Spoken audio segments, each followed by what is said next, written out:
Al-Hassan al-Basri a dit: Dieu n'a fixé à son serviteur pour l'acte salutaire aucun terme en deçà de la mort. Pour l'acte salutaire, il n'y a pas de terme. Et dans les deux Sahih, Sahih al-Bukhari et Sahih Muslim, selon Aïcha radiyallahu anha, Waraqa ibn Nawfal.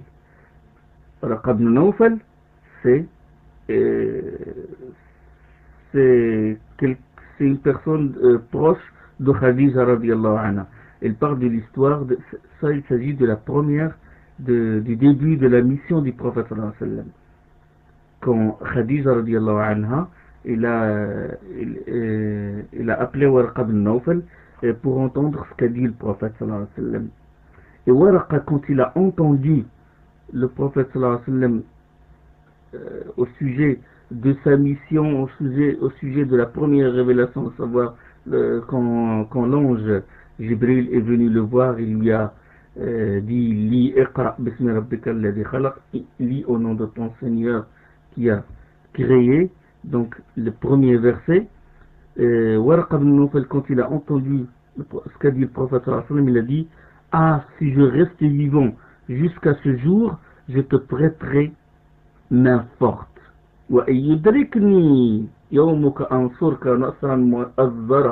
C'est-à-dire, si je restais vivant jusqu'à ce jour, c'est-à-dire jusqu'au jour de ta mission, lorsqu'il tu propageras le message, je te prêterai main forte. Il a dit ça alors qu'on sait que Waraqa ibn Nawfal était vieux et aveugle. Et dans une autre version, il a espéré être jeune et fort. Il a espéré être jeune et fort pour contribuer plus dans l'aide du prophète sallallahu alayhi wa sallam. Il était vieux et pourtant il a espéré soutenir le prophète sallallahu alayhi wa sallam. Il a dit dans une autre version: si je vis encore ce jour-là, Dieu sait ce que je servirai sa cause. Regardez la portée d'esprit, regardez l'himma, regardez le courage. Et suivant Anas radiyallahu anhu, Abu Talha al-Ansari, que Dieu l'agrée radiyallahu anhu, a récité la sourate Bara'a. Et puis il est arrivé au verset suivant: léger ou lourd, lancez-vous au combat. Lorsqu'il s'est arrêté à ce verset-là, infiru khifafan wa thiqalan, léger ou lourd, lancez-vous au combat. Et il a dit: je vois que notre Seigneur glorifié, subhanahu wa ta'ala, veut que nous nous mobilisions, que nous soyons jeunes ou vieux. Et puis il a appelé ses enfants, il a dit: mes enfants, préparez mon équipement, c'est-à-dire l'équipement pour le djihad. Puis ses enfants se sont étonnés, puis ils nous dit: que Dieu te soit miséricordieux, tu as combattu avec le prophète sallallahu alayhi wa sallam jusqu'à sa mort. Et tu as combattu avec Abu Bakr Siddiq radiyallahu anhu jusqu'à sa mort. Et tu as combattu avec Omar radiyallahu anhu jusqu'à sa mort. Laisse-nous combattre à ta place. Et mais Talha radiyallahu anhu, il a dit, Abu Talha al-Ansari, il a dit: non, mes enfants. Il a refusé, puis il a dit: préparez-moi. Ils l'ont préparé ils ont préparé sur ses armes et les vêtements de guerre, et il s'est embarqué sur un bateau. Ils ont pris la mer, et en mer, ils n'ont pas trouvé, il est mort, c'est-à-dire dans le chemin, il est mort. Ils n'ont pas trouvé d'île pour l'enterrer. Et il est resté 7 jours, comme rapporte Anas, il est resté 7 jours sur le bateau sans changer d'odeur. Subhanallah. Ça, c'est un prodige. Sans changer d'odeur. Et sans que son corps ne se décompose. Et après 7 jours, ils ont trouvé une île, et puis ils l'ont enterré. Ils ont enterré Abu Talha dans cette île-là. Donc ça, c'est un exemple d'homme. Il a atteint un âge avancé, mais il n'a pas chômé dans l'obéissance d'Allah subhanahu wa ta'ala. Et on a dit à l'imam Ahmed, cette version de Anas, il est rapportée dans Kitab al-Zuhd, l'imam Ahmed. Et on a dit à l'imam Ahmed, quand est-ce que le serviteur goûtera le repos? Et l'imam Ahmed, il a dit, lorsqu'il met le premier pas au paradis. Ça s'est rapporté dans le Kitab Tabaqat Hanabila. Quand est-ce que le serviteur goûtera le repos? Il a répondu, quand il met le premier pas au paradis. Et avant ça, il n'y a pas de repos. Il n'y a pas de repos, même si on atteint un âge très avancé. On doit, il n'y a pas un terme, il n'y a pas une retraite anticipée ou n'importe quelle retraite. La personne doit agir jusqu'à la mort. Et beaucoup de prophètes, la majorité des prophètes n'ont été envoyés, n'ont reçu la mission de propager le message d'Allah qu'après avoir atteint 40 ans. Le prophète Hassan n'a reçu la révélation qu'après avoir atteint l'âge de 40 ans. Et ils ont persisté dans la da'wah jusqu'à la mort. Et le grand exemple, c'est l'exemple de Nuh alayhi salam. Nuh, 900 ans de propagation. Omar ibn Khattab radiyallahu anhu, lorsqu'il a été frappé par Abu Lu'lu'a, le maudit Abu Lu'lu'a, lorsqu'il a été poignardé, il dirigeait la prière et Abu Lu'lu'a l'a poignardé et il a vu la mort et pourtant il n'a pas arrêté d'agir. Le sang coulait de lui et il n'a pas arrêté d'agir pour l'intérêt de la communauté, pour l'intérêt des musulmans et pour son propre intérêt lui aussi, radiyallahu anhu. Et il a choisi au cours quand le sang coulait de lui, il a choisi les membres de la consultation, le comité de la Shura, pour désigner le calife qui va venir après lui. Et lorsque un jeune homme est venu le voir et puis il lui a dit, il a complimenté, il lui a fait des éloges, il a dit que le prophète est mort, alors qu'il est satisfait de toi, et Abu Bakr est satisfait de toi, la communauté est satisfaite de toi, mais lorsque la personne s'est tournée, Omar ibn Khattab lui a dit quand il a vu qu'il traînait ses habits, il lui a dit, lève tes habits parce que c'est propre pour tes vêtements et c'est une preuve de piété pour ton cœur. Donc il a changé le mal et il a ordonné le convenable alors qu'il est au chevet de la mort. Ça, c'est l'une des excuses. Une autre excuse aussi qu'invoquent certains frères. Ils disent qu'en prétexte, ils s'occupent de chercher le moyen de subsistance. Ils courent derrière le rizq. Il dit, le frère, il passe tout son temps dans la recherche de rizq et il se plaint à chaque fois du manque de moyens. Il te dit, il faut subvenir aux besoins des enfants. Et le pauvre, il a oublié que sa subsistance est entre les mains de Dieu. Et c'est Dieu le pourvoyeur. Allah al-Razzaq, inna Allah wa al-Razzaq, dhul quwwati al-matin. En plus, la recherche de rizq, la recherche des moyens de subsistance, il n'a pas empêché les compagnons et les tabi'in et les plus prédécesseurs de cette communauté à participer dans le bien et la réforme. Toi, si tu participes, Allah t'aidera, Allah te pourvoira. Mais si tu cours derrière les moyens de subsistance sur le compte de l'adoration de Dieu, sur le compte de la contribution pour la propagation de l'islam, là tu risques de te relâcher et en plus tu ne recevras que ce qu'Allah subhanahu wa ta'ala t'a décrété. Le prophète sallallahu alayhi wa sallam, il dit dans un hadith, Inna ruha al-Qudus nafatha fi raw'i أنه لن تموت نفس حتى تستكمل رزقها فاتقوا الله وأجملوا في الطلب. Le prophète a dit, le Saint-Esprit, Jibril, a insufflé en mon cœur qu'une âme ne mourra qu'après avoir achevé la subsistance qui lui a été décrétée. Créez donc Dieu et cherchez la subsistance de la plus belle manière. Ne la cherchez pas d'une manière illicite. Parce que ce que tu recevras, la subsistance que tu auras dans le bien, en obéissant à Allah, et la subsistance que tu auras en utilisant des moyens licites, c'est la même que celle que tu auras si tu la cherches par des moyens illicites. Si par exemple, dans ta vie, tu vas gagner, je ne sais pas, 200 millions au loto, ce 200 millions t'a été décrété par des moyens halal. Donc, demande ta existence de la plus belle manière. Le prophète sallam, il dit, le Saint-Esprit, Jibril alayhi salam, a insufflé en mon cœur qu'une âme ne mourra qu'après avoir achevé la subsistance qui lui a été décrétée. Il ne mourra qu'après avoir tout achevé. Donc, il dit, le prophète sallallahu alayhi wa sallam, craignez donc Dieu.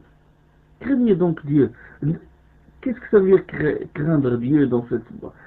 C'est-à-dire ne pas courir derrière la subsistance et la chercher sur le compte de l'adoration d'Allah et sur le compte de la chose à cause de laquelle Dieu t'a créé. Il t'a créé pour l'adorer.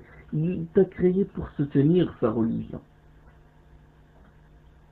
Mais courir derrière la subsistance, être préoccupé et ne pas dormir la nuit à cause de ça, il n'a que des répercussions mauvaises sur ton corps, sur ta religion, et tu n'auras que ce que Dieu t'a décrété. Donc je répète le hadith, le Saint-Esprit a insufflé en mon cœur qu'une âme ne mourra qu'après avoir achevé la subsistance qui lui a été décrétée.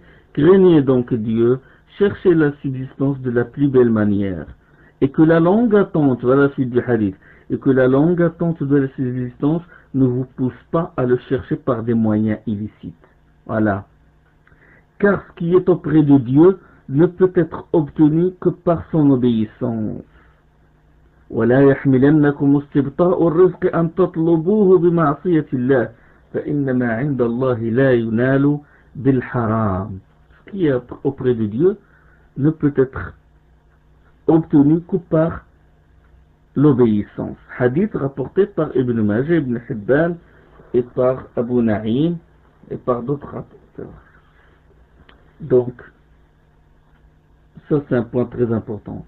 Et le problème c'est que certains, ils invoquent comme prétexte, ils te disent, ça c'est courant chez beaucoup de gens, ils te disent que le travail c'est de l'adoration. Ah oui, le travail c'est de l'amal ibada, il te dit. Le travail c'est de l'adoration. Tu dis, il faut contribuer dans la da'wah, il te dit, non, le travail, de toute façon, le travail c'est de l'adoration. Oui, d'accord. Le travail qui prend tout ton temps, le travail qui occupe tout ton esprit, le travail qui se fait sur le compte de la prière que tu réunis le soir, 5 prières, les 5 prières du jour, tu les mets, tu réunis tout le soir, ou le travail que tu fais sur le compte de l'éducation de tes enfants, ou sur le compte de la cohabitation de la plus belle manière avec ta femme, ou sur le compte de beaucoup de choses, la personne court jour et nuit finalement, il n'aura que ce que Dieu a décrété pour lui. Donc ce travail-là qui se fait sur le compte de ces choses-là, c'est pas une adoration. C'est pas une adoration de Dieu, c'est une adoration de Satan. Ça c'est Satan qui te fait courir. Ce n'est pas une adoration d'Allah. Une adoration qui se fait sur le compte de l'obéissance de Dieu et sur le compte de l'éducation de ses enfants selon les règles de l'islam et sur le compte des actes d'obéissance, ce n'est pas une adoration, c'est une adoration, oui, c'est une adoration, mais c'est une adoration de shaitan. Parce que le problème réside toujours, je le dis, je le répète, le problème réside toujours dans la aqidah. Quand tu consacres ta santé, ton corps, ton esprit à ton patron, il est normal que ta santé, ton esprit ne te serviront pas dans l'adoration d'Allah. L'adoration devient lourde et tu n'oses même pas sortir un sou de ta poche pour la cause de l'islam et des musulmans. Donc il faut faire gaffe, il faut faire attention à ce problème-là. Donc la personne doit utiliser les bienfaits de Dieu, il doit utiliser l'ouïe, la vue, la santé dans l'adoration d'Allah subhanahu wa ta'ala. Et Allah subhanahu wa ta'ala le pourvoira et il l'aidera.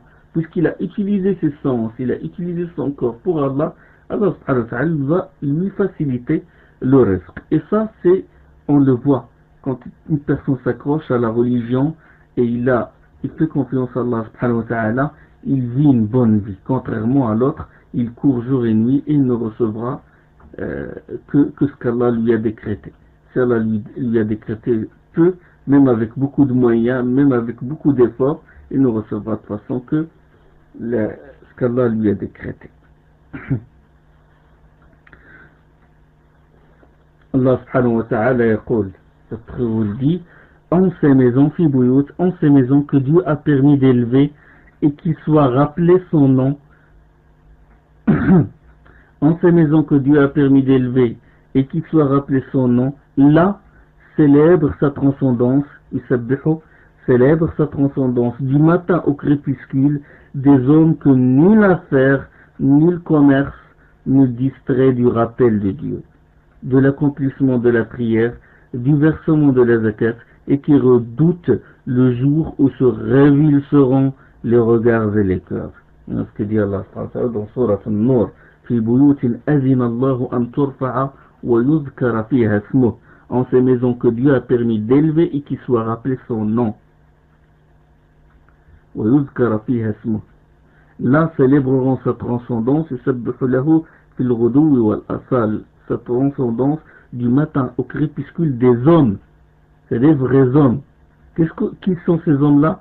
Des hommes que nulle affaire, nul commerce ne distrait du rappel de Dieu, de l'accomplissement de la prière, du versement de la zakat, et que redoutent le jour où se révulseront le regard et les cœurs.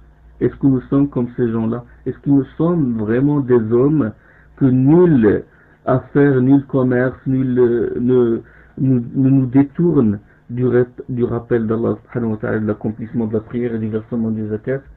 Nous implorons Allah qu'il nous fasse parmi ces gens-là. Imam Malik, rahimahullah, dans Kitab al-Zuhd, de l'imam Ahmed, l'imam Malik a dit, au fur et à mesure que tu te consacres ou que tu te soucies de ce monde ici-bas, le souci de l'au-delà sort de ton cœur. Au fur et à mesure que tu te soucies de ce monde ici-bas, le souci de l'au-delà sort de ton cœur. Et même au travail, supposons que tu travailles 12 heures par jour, est-ce que tu profites de l'occasion pour faire le da'wah à un collègue, à quelqu'un qui travaille avec toi, ou tu travailles avec lui des années et des années sans jamais lui parler de l'islam, sans jamais l'appeler à l'islam? Certes, le travail devient une adoration quand tu l'exploites dans la da'wah.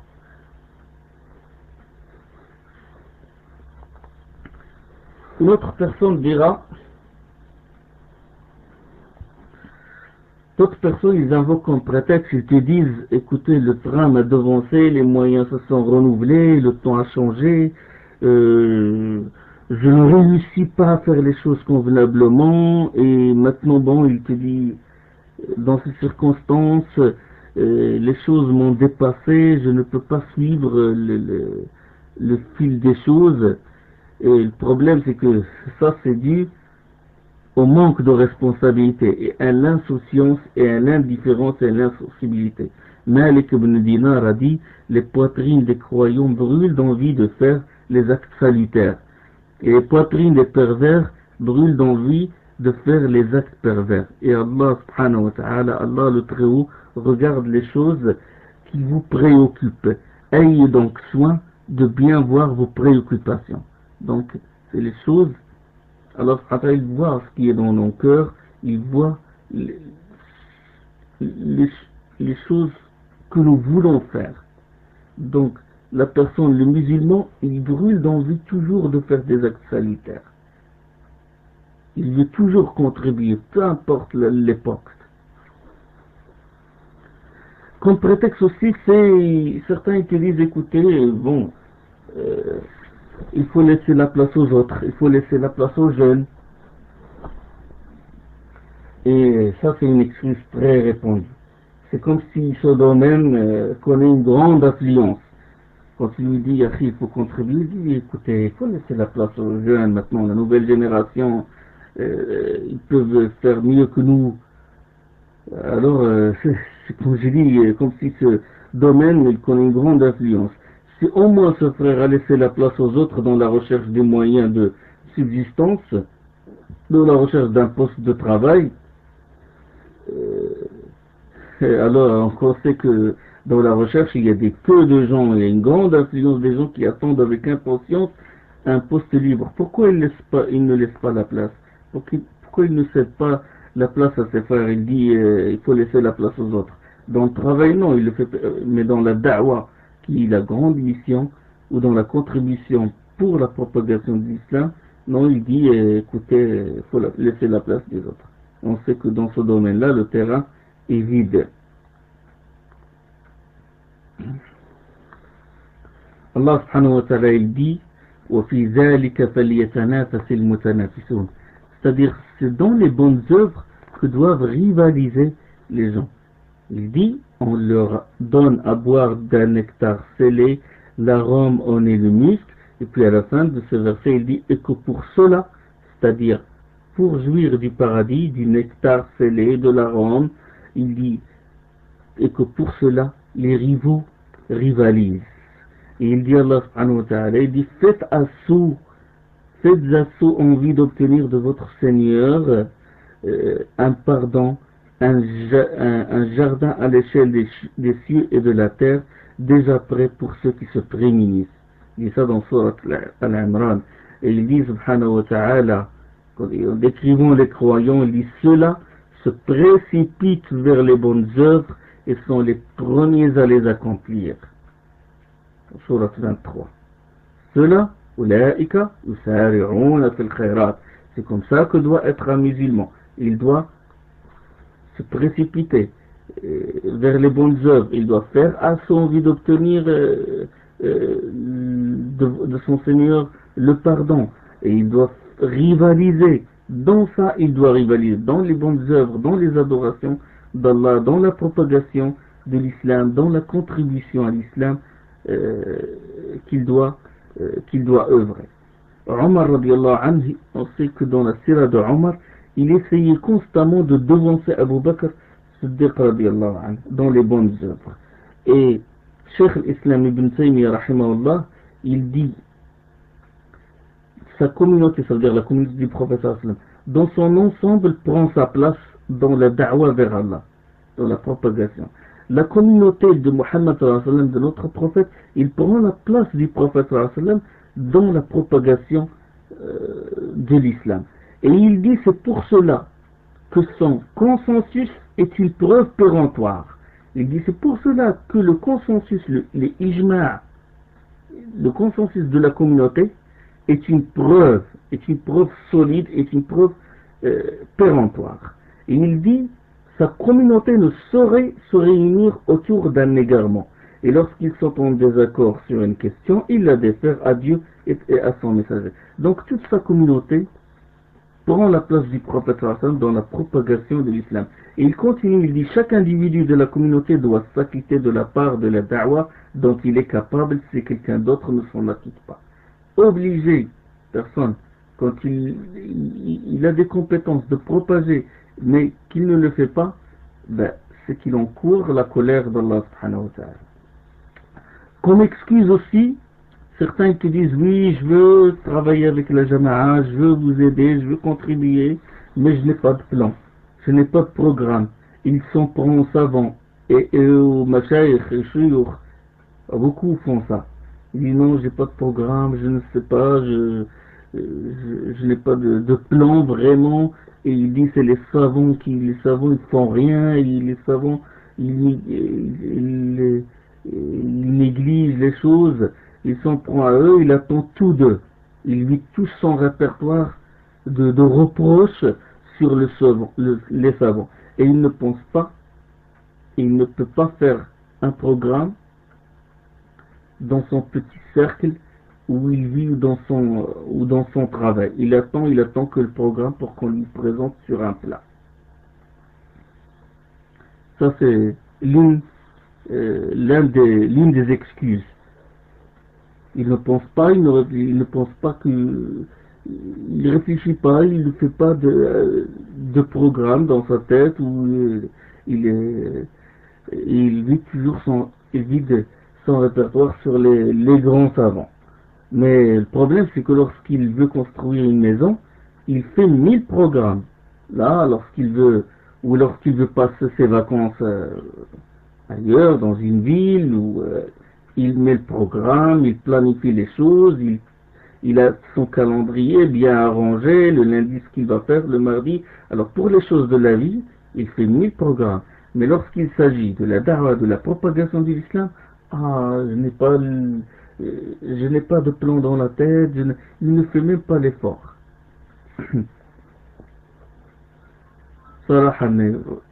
Sincèrement, les paresseux ne faut pas s'attendre de la da'wa. Parce que vraiment, propager ou contribuer, c'est une question de préoccupation intérieure. Il y a une grande différence entre quelqu'un qui quand il met la tête sur son oreiller, il pense qu'est-ce qu'il va faire pour l'islam le lendemain. Et une autre personne, qu'est-ce qu'il fait pour les choses de la vie, une maison, il est encore, il n'a pas complété la construction, pas terminé la construction de telle maison au bled, ou des choses comme ça qui trottent dans sa tête et qui l'empêchent de dormir. Comme prétexte aussi, c'est s'occuper de critiquer les autres. Ça, c'est un grand problème. Ça, c'est un problème très courant. S'occuper de critiquer les autres. Celui-là ne sait pas faire cette chose, celui-là ne sait pas faire une leçon, celui-là ne sait pas écrire un article, celui-là ne sait pas faire un travail convenable, etc. Critiquer. Il n'y a pas de chose plus facile que de critiquer les autres et s'en prendre à eux et de leur faire des reproches. Al-Hassan al-Basri, rahimahullah, il a dit, dans la description des gens de ce genre, il les a trouvés une fois réunis dans la mosquée en train de bavarder, et il a dit, ces gens-là se sont lassés de l'adoration, ils ont trouvé dans le papotage une chose très facile, ils ont manqué de scrupules, et ils se sont livrés au papotage. Il n'y a pas plus facile que le papotage, que le blabla. Al-Walid ibn Mazid, rahimahullah, il a dit, j'ai entendu Al-Awza'i, le grand savant Al-Awza'i. Il avait un madhab à lui seul. C'est une école à lui seul, l'imam Al-Awza'i. Il a dit, j'ai entendu Al-Awza'i dire, le croyant parle peu, mais agit beaucoup. L'hypocrite parle beaucoup et agit peu. Ça, c'est le signe du croyant. Ça, c'est rapporté par Kitab Siyar A'lam Nubala. Et parmi aussi les symptômes de ces gens-là, c'est l'exagération et l'utilisation de grandes lentilles pour voir pour scruter les petites erreurs, les petites fautes des autres. Et Abu Hurairah radiyallahu anhu, il a dit, l'un de vous regarde le brin de paille dans l'œil de son frère et oublie la branche d'arbre dans son œil. C'est vrai. Comme c'est rapporté par Fadlullah As-Samad dans Sharh Al-Adab al-Mufrad. Comme prétexte aussi, il te dit, Akhi, il faut contribuer, il faut nous aider, il te dit, de toute façon, je ne suis pas le seul.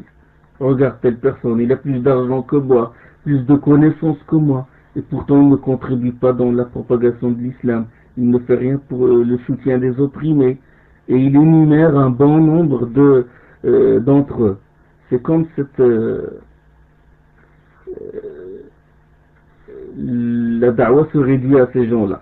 Et il a oublié, le pauvre, qu'il va être enterré tout seul et qu'il sera ressuscité tout seul. Et il paraîtra seul devant Dieu. Il ne faut pas oublier ces choses-là. Il ne faut pas dire de toute façon je ne suis pas le seul. Il y a beaucoup de monde avec moi. Et Allah subhanahu wa ta'ala il dit, et au jour de la résurrection, chacun d'eux se rendra seul auprès de lui. Tu vas être enterré tout seul. On te demande, ce n'est pas un prétexte que Dieu acceptera. Ce n'est pas une excuse de dire je ne suis pas le seul à faire ça. Beaucoup font ça, font pareil. Beaucoup ont plus de moyens, ont plus de connaissances, ils ne contribuent pas. Pourquoi moi?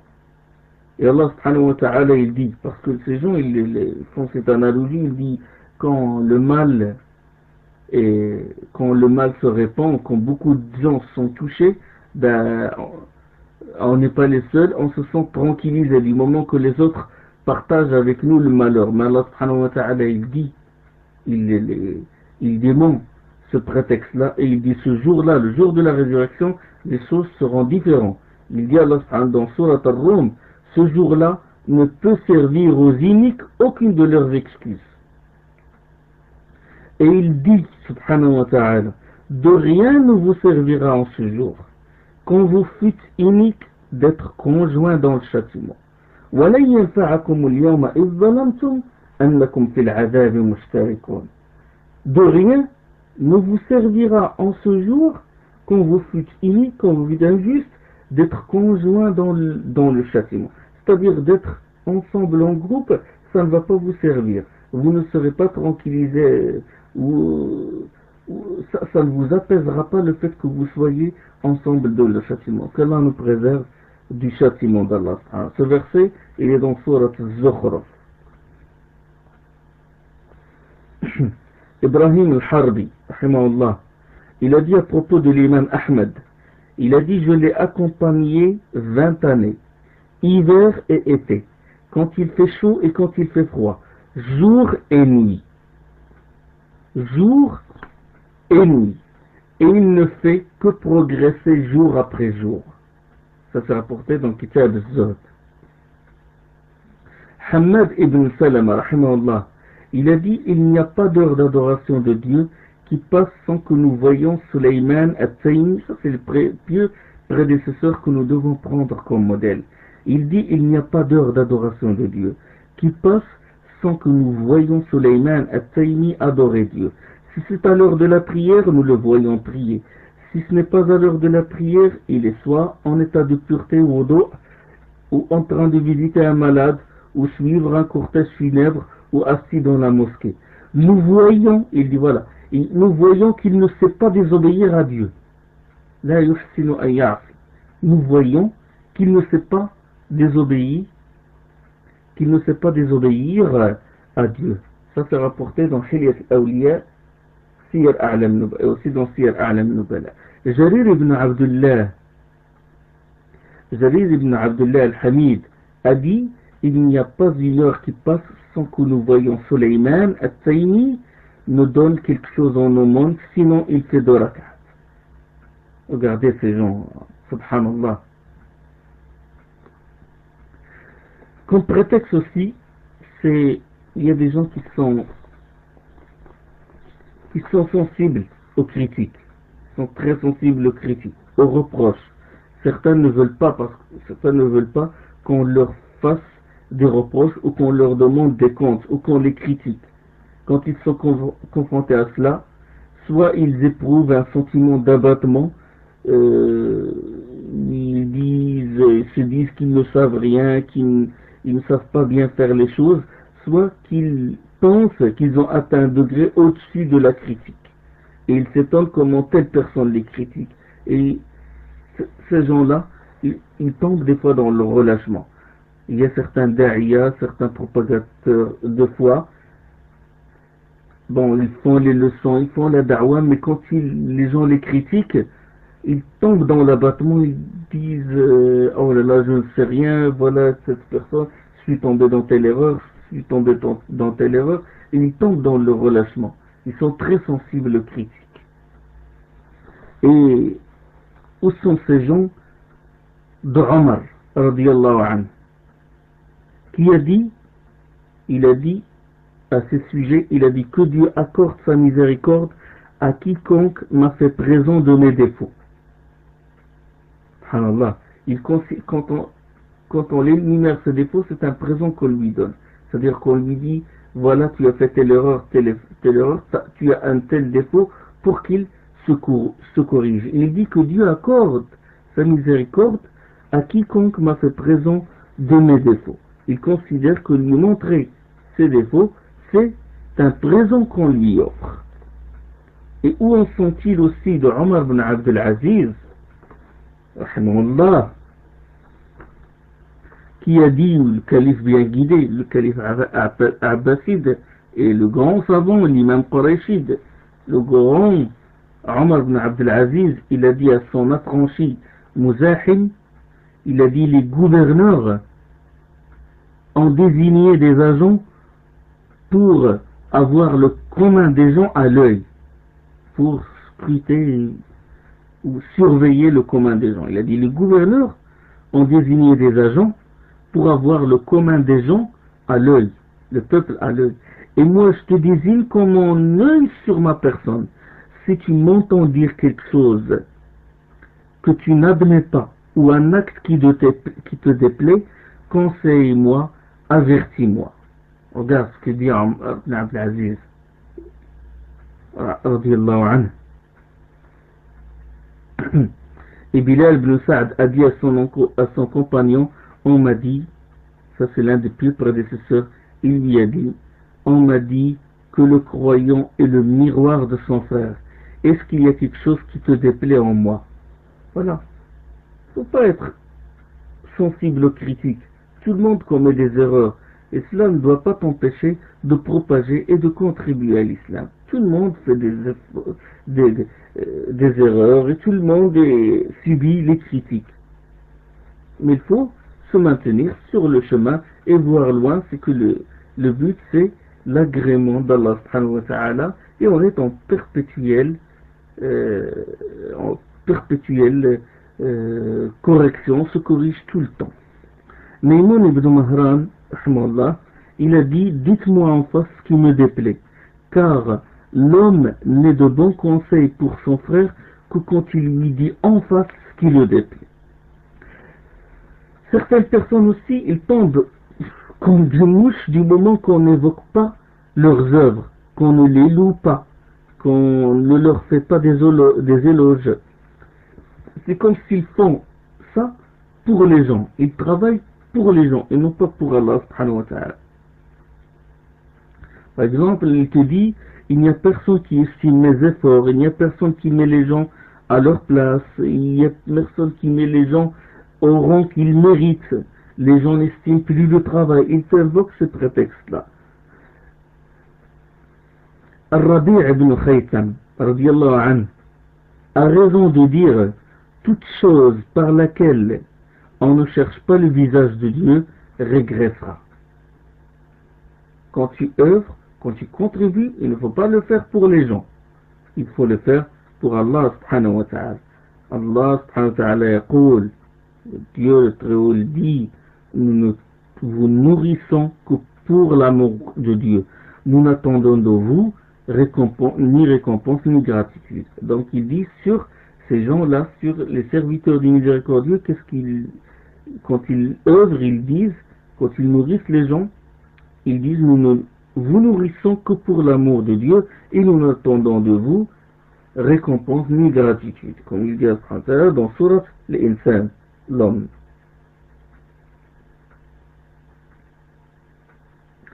Il y a aussi l'un des aspects, l'un des défauts des gens qui tombent dans le relâchement, c'est qu'ils déploient leur énergie dans le chuchotement, dans le conciliabule. Il tient conciliabule avec quelqu'un à propos de son shir, il lui dit, écoute, mon shir, il manque de compétences et il n'a pas de programme, et qui respecte l'évolution du temps et qui répond aux exigences de l'époque. Et là, si son compagnon, celui qui l'a écouté, est d'accord avec lui, bon, il passe à une autre personne pour lui tenir le même discours. Et cette maladie se trouve beaucoup chez les étudiants, chez les talab al-ilm, ceux qui apprennent la science et qui sont dans l'incapacité de suivre les autres étudiants. D'accord? Il dit voilà, le cheikh est incompétent et lui, il n'a pas, il n'a rien en échange, ni programme à suggérer, mais ce qui l'a poussé à agir ainsi est soit l'envie, parce que quand il est jaloux, l'envie, soit la lassitude, soit aussi le désir de prévaloir, soit parce qu'il ne veut pas être le seul à se couper de la caravane. Ça, c'est surtout dans les talab, les étudiants. Quand quelqu'un lâche, il ne peut pas suivre les autres dans le rythme, ben il commence à chuchoter, il commence à critiquer, il commence à tenir le conciliabule, le munajat. Le grand savant As-Sari Saqati al-Baghdadi, il a dit, je n'ai pas vu.